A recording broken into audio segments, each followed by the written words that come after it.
So hey guys, welcome back to my YouTube channel. তো guys, আজকের এই ভিডিওতে আমি তোমাদের দেখাবো যে টিন এবং কাঠ দিয়ে কিভাবে বাড়িতে বসেই নৌকা বানাতে হয়। তো আমি এখানে নিয়েছি 50 এর 4x9 ফুটের টাটা কোম্পানির টিন এবং কয়েকটি কাঠ এবং পেরেক। তো এইগুলি দিয়ে আমি তোমাদের আজকে দেখাবো যে কিভাবে বাড়িতে বসেই নৌকা বানাতে হয়। তো এখন চলছে পাটের সিজন, তো বিল থেকে বা পুকুর থেকে পাট বয়ে নিয়ে আসার জন্য এই নৌকাটি বানানো হচ্ছে। তো তোমরা চাইলে অন্য কোনো কাজেও এটি ব্যবহার করতে পারো। আমরা এখানে বিভিন্ন ডিজাইনের নৌকা অর্ডার নিয়ে বানিয়ে থাকি, তার মধ্যে এটিও একটি ডিজাইন। তো এই ডিজাইনের নৌকাটি কিভাবে বানাতে হয় এবং এই নৌকাটি বানাতে কত টাকা খরচ হচ্ছে, A to Z প্রসেস তোমাদের এই ভিডিওতে বলবো। তো ভিডিওটি একটু স্কিপ না করে প্রথম থেকে শেষ পর্যন্ত দেখতে থাকো। তো চলো ভিডিওটি শুরু করা যাক।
তো গাইস, আমাদের নৌকা বানানোর কাজ প্রায় হয়ে গেছে।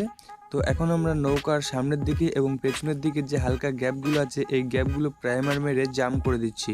তো দেখতে পাচ্ছ খুব ইজিলি এগুলো জাম হয়ে যাচ্ছে।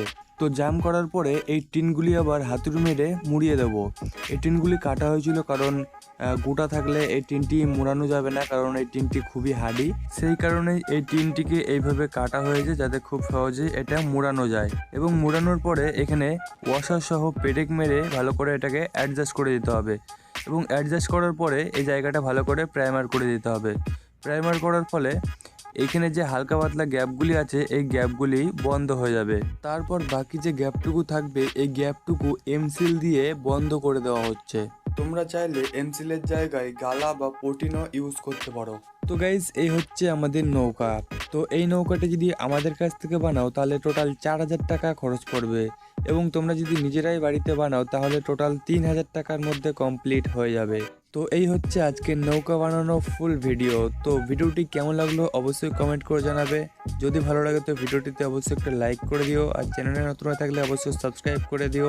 তো এখনকার মতো টাটা, দেখা হচ্ছে পরবর্তী কোনো ভিডিওতে।